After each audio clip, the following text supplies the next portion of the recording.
Ejector removal and cleaning. To remove the ejectors, it is necessary to depress the ejector into the barrel. Then, with a toothpick, lift out the stop disc. Now the ejector will come out of the barrel.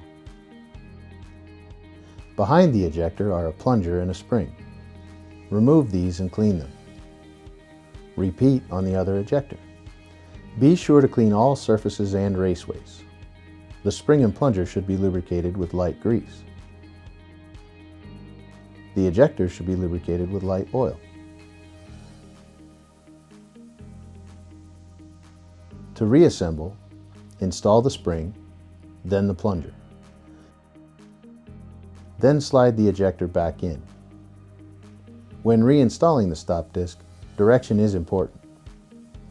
Upon inspection, you will note that the disc is flat on one side and convex on the other. The flat side goes in first. Hold the disc against the side of the monoblock. Depress the ejector, then slide the disc into the hole. At this point, you've successfully removed and cleaned your ejector. For more information on care and performance of your Fabarm shotgun, visit us now at fabarmusa.com.